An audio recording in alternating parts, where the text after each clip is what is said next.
പകയ്ക്ക് മുമ്പിൽ മുട്ടുമടക്കിയ സാക്ഷാൽ റോൾസ് റോയ്സിന്റെ ഒരു ഒന്നൊന്നര കഥ അറിയാമോ? കാറുകൾക്കൊരു രാജാവുണ്ടെങ്കിൽ അത് റോൾസ് റോയ്സ് ആണെന്നല്ലേ പറയാറ്? അതെ, ആ കാറിന്റെ കഥ തന്നെയാണ് ഞാൻ ഈ പറഞ്ഞത്. റോൾസും റോയ്സും കൂടി ചേർന്ന് നിർമ്മിച്ച ആ കാറ് കമ്പനി വാഹന ലോകത്തെ ആഡംബരത്തിന്റെ അവസാന വാക്കുകളിലൊന്നാണ്. ആ റോയൽ റോൾസ് റോയ്സിനെ ചവറ് കൊണ്ട് പോകുന്ന വണ്ടിയാക്കി ഉപയോഗിച്ച ഒരു മുനിസിപ്പാലിറ്റി നമ്മുടെ രാജ്യത്തുണ്ട്. അത്രയ്ക്ക് റിച്ച് മുനിസിപ്പാലിറ്റിയോ എന്ന് ഞെട്ടണ്ട, മുമ്പ് പറഞ്ഞില്ലേ ഇതൊരു പ്രതികാര കഥ കൂടിയാണ്. ആ പകയ്ക്ക് പിറകെയാണ് റോൾസ് റോയ്സ് ഒരു ചവറ് വണ്ടിയായി പരിണമിച്ചത്. എന്നിട്ടോ ആ പകയ്ക്കൊടുവിൽ മുട്ടുമടക്കിയത് സാക്ഷാൽ റോൾസ് റോയ്സിന്റെ ആസ്ഥാനം തന്നെ.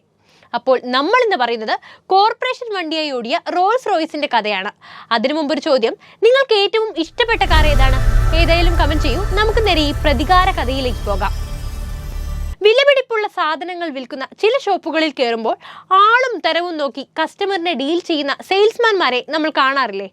നമ്മുടെ ലുക്ക് കണ്ടിട്ട് ആ ഷോപ്പിൽ സാധനങ്ങൾ വാങ്ങാനുള്ള കപ്പാസിറ്റി നമുക്കുണ്ടാവില്ല എന്ന് കരുതി സാറിന്റെ റേഞ്ചിലുള്ള സാധനങ്ങൾ ആ ഷോപ്പിൽ കിട്ടുമെന്ന് പറഞ്ഞ് നമ്മൾ നൈസിൽ അവർ ഒഴിവാക്കാറുണ്ട്. ഒരാൾ ധരിക്കുന്ന വസ്ത്രങ്ങളും അയാളുടെ തൊലിയും നിറവും സംസാരിക്കുന്ന ഭാഷാശൈലിയും എല്ലാം വെച്ച് ഒറ്റയടിക്ക് അയാളെ വിലയിരുത്തി കളയുന്ന ഉപഭോക്തൃ സംസ്കാരത്തിന്റെ വക്താക്കളാണവർ.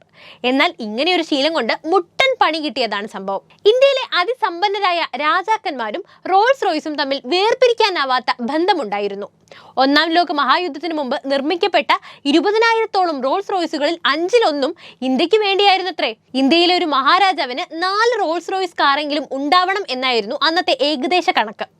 അന്ന് ഇന്ത്യയിൽ 230 രാജാക്കന്മാരുണ്ടായിരുന്നു എന്നത് കണക്കിലെടുക്കുമ്പോൾ ഏകദേശം 1000 കാറുകൾ അവർ തന്നെ വാങ്ങിയിട്ടുണ്ടാകും.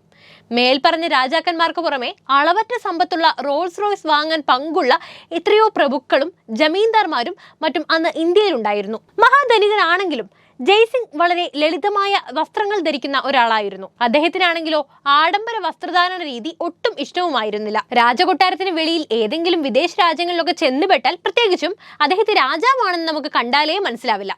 അത്തരത്തിൽ വളരെ കാഷ്വലായ ഒരു വസ്ത്രവും ധരിച്ചുകൊണ്ടാണ് അദ്ദേഹം തന്റെ കൊട്ടാരത്തിലേക്ക് 5-6 റോൾസ് റോയ്സ് വാങ്ങാൻ വേണ്ടി ലണ്ടനിലെ അവരുടെ പ്രധാന ഷോറൂമിലേക്ക് കയറി ചെല്ലുന്നത്. പക്ഷേ രാജകീയ പ്രൗഢി ഉപേക്ഷിച്ചെത്തിയ ജയ്സിംഗിനെ തിരിച്ചറിയാൻ അവിടുത്തെ സെയിൽസ്മാൻ ആയില്ല. ശേഷം നടന്നതാണ് ആ വമ്പൻ പ്രതികാരത്തിന് തിരികൊളുത്തിയ സംഭവം. 1920-ലാണ് ഈ സംഭവം നടക്കുന്നത്. ലണ്ടനിലെ തെരുവുകളിലൂടെ ഉലാത്താനിറങ്ങിയ രാജ ജയ്സിംഗിന് മെയ്ഫെയർ ഷോറൂമിൽ ചില്ലുകൂട്ടിനകത്ത് പ്രദർശിപ്പിച്ചിരുന്ന റോൾസ് റോയ്സ് ഫാൻഡം 2 ടൂറർ എന്ന മോഡൽ വളരെ ഇഷ്ടപ്പെട്ടു. വാഹനത്തിന്റെ വിലയും മറ്റ് സ്പെസിഫിക്കേഷനും ചോദിച്ചറിയാൻ അകത്തേക്ക് കയറിച്ചെന്ന അദ്ദേഹത്തെ തിരിച്ചറിയാത്തതുകൊണ്ട് വളരെ മോശമായ രീതിയിലാണ് അവിടെയുണ്ടായിരുന്ന സെയിൽസ്മാൻ അദ്ദേഹത്തോട് പെരുമാറിയത്. ഇതൊന്നും നിങ്ങളെപ്പോലുള്ള ബ്ലഡി ഇന്ത്യൻസിന് താങ്ങാനാവുന്ന സാധനങ്ങളിൽ നിന്ന് പരിഹസിച്ച് അദ്ദേഹത്തെ അവർ ഇറക്കി വിട്ടു. കുപിതനായി ഹോട്ടൽ സ്യൂട്ടിലേക്ക് തിരിച്ചു വന്ന ജയ്സിംഗ് തന്റെ പരിചാരകരെ എല്ലാം അടുത്തേക്ക് വിളിച്ചു. റോൾസ് റോയ്സ് ഷോറൂമിൽ വിളിച്ച് ആൽവാറിലെ മഹാരാജാവിന് കാറുകൾ വാങ്ങാൻ താല്പര്യമുണ്ടെന്ന് അറിയിക്കാൻ പറഞ്ഞു. ആ ഒരു സംഭവം അങ്ങനെ വെറുതെ വിട്ടുകളയാൻ തയ്യാറല്ലാതിരുന്ന രാജാവ് ആദ്യം ആ സെയിൽസ്മാനുള്ള മറുപടി കൊടുക്കുവാൻ തന്നെ തീരുമാനിച്ചു. ഉടൻ തന്നെ അദ്ദേഹം തന്റെ രാജകീയ വേഷം ധരിച്ച് ഷോറൂമിലേക്ക് എത്തി. അതിവിശിഷ്ടമായ ചുവപ്പ് പരവതാനി വിരിച്ചുകൊണ്ട് അദ്ദേഹത്തെ അവർ സ്വീകരിച്ചാനയിച്ചു. അരമണിക്കൂർ മുമ്പ് അദ്ദേഹത്തെ പരിഹസിച്ചിറക്കിവിട്ട അതേ സെയിൽസ്മാൻ അദ്ദേഹത്തിന് മുന്നിൽ ഓച്ചാനിച്ചു നിന്നു. അവിടെ പ്രദർശനത്തിന് വെച്ചിരുന്നതിൽ ഏറ്റവും മികച്ച 7 മോഡലുകൾ തിരഞ്ഞെടുത്ത് മൊത്തം വിലയും ക്യാഷായി ഒറ്റയടിക്ക് നൽകി സ്വന്തമാക്കി. ഡെലിവറി ചെലവുകളടക്കം അപ്പോൾ തന്നെ അടച്ച് അദ്ദേഹം ആ കാറുകളെ ഉടനടി ഇന്ത്യയിൽ തന്റെ കൊട്ടാരത്തിലെത്തിക്കാൻ ഏർപ്പാടുമാക്കി. പിന്നാലെ അദ്ദേഹവും ഇന്ത്യയിലേക്ക് വെച്ചുപിടിച്ചു. അവിടെയും ആ പ്രതികാരാഗ്നി കെടാതെ അദ്ദേഹത്തിന്റെ മനസ്സിൽ ആളുന്നുണ്ടായിരുന്നു. കാറുകൾ ഇന്ത്യയിലെത്തിയ ഉടൻ അദ്ദേഹം ആ കാറുകൾ ഒരു വലിയ ചടങ്ങ് സംഘടിപ്പിച്ച് ആൾവാർ മുനിസിപ്പാലിറ്റിക്ക് കൈമാറി. വിശ്വപ്രസിദ്ധമായ റോൾസ് റോയ്സ് കമ്പനിയുടെ ആ സൂപ്പർ ലക്ഷറി കാറുകളെ നാട്ടിലെ ചവറുകൂനകളിൽ കുമിഞ്ഞുകൂടുന്ന ചവർ സംഭരിക്കാൻ ഉപയോഗിക്കാൻ വേണ്ടി അദ്ദേഹം ഉത്തരവിട്ടു. ആ സെയിൽസ്മാന്റെ നാവിൽ നിന്നും വന്ന അതേ ബ്ലഡി ഇന്ത്യൻസ് അവരുടെ നാട്ടിലെ ചവറ് നിറയ്ക്കുന്ന വാഹനമായി ആ കാറുകളുടെ രാജാവിനെ ആൾവാർ മുനിസിപ്പാലിറ്റിയിലെ തെരുവുകളിലൂടെ ചവർ നിറച്ചു കൊണ്ടോടിച്ചു. പൊന്നും വില കൊടുത്ത് സ്വന്തമാക്കിയ ആ റോൾസ് റോയ്സിനെ ദുർഗന്ധം വമിച്ചു. നിറം മങ്ങി, ചവറുകൾ തിങ്ങി നിറച്ച് അവന്റെ പ്രൗഢി അത്രയും നശിച്ചു. ബ്ലഡി ഇന്ത്യൻസിന്റെ തെരുവുകളിലെ സാധാരണക്കാരനായി അവൻ പരിണമിച്ചു. താമസിയാതെ ആ വാർത്ത കാട്ടുതീ പോലെ പടർന്നു. റോൾസ് റോയ്സ് കാറുകളെ ചവറുവണ്ടിയായി ഉപയോഗിക്കുന്ന ലോകത്തിലെ ഏക മുനിസിപ്പാലിറ്റി എന്ന ആൽവാറിന്റെ ഖ്യാതി കടലും കടന്ന് അങ്ങ് റോൾസ് റോയ്സിലും എത്തി. അതിന്റെ പിന്നിലുള്ള കാരണത്തെ പറ്റിയുള്ള പൊടിപ്പും തൊങ്ങലും വെച്ച കഥകളും ഒപ്പം പരന്നു. അത് റോൾസ് റോയ്സിന്റെ ജനപ്രീതിയെ കാര്യമായി ബാധിച്ചു.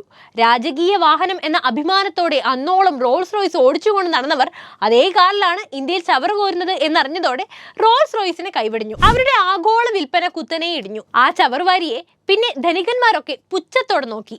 അയ്യേ, ഇന്ത്യക്കാരുടെ ചവറുവാരി വണ്ടിയോ എന്ന ലാഘവത്തോടെ അവന്റെ പേരും പെരുമയും ഒക്കെ അവിടെ പാടെ നശിച്ചു. ഒടുവിൽ തങ്ങളുടെ തെറ്റ് തിരിച്ചറിഞ്ഞ റോൾസ് റോയ്സ് കമ്പനി ആൾവാർ രാജാവായ ജയ്സിംഗിനോട് ക്ഷമാപണം നടത്തിക്കൊണ്ട് അദ്ദേഹത്തിന് കത്തെഴുതി.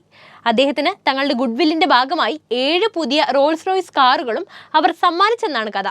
അദ്ദേഹം ആ ക്ഷമാപണം സ്വീകരിച്ച് റോൾസ് റോയ്സുകളെ കോർപ്പറേഷൻ ഡ്യൂട്ടിയിൽ നിന്നും പിൻവലിച്ചു എന്നും പറയപ്പെടുന്നു. എന്തായാലും ഒരാളുടെയും വസ്ത്രധാരണമോ സംസ്കാരമോ മാത്രം വെച്ച് അയാളെ വിലയിരുത്തരുത് എന്നതിന് ഉത്തമ പാഠമാണ് ആൾവാർ രാജാവിന്റെ ഈ കഥ. ഒപ്പം ഇന്ത്യക്കാരോട് കളിച്ചാൽ ഇങ്ങനെ ഇരിക്കും എന്നും ഓർത്തോളൂ. അപ്പോൾ വീഡിയോ ഇഷ്ടപ്പെട്ടാൽ ലൈക്ക് ചെയ്യാനും ഷെയർ ചെയ്യാനും ശ്രദ്ധിക്കുമല്ലോ.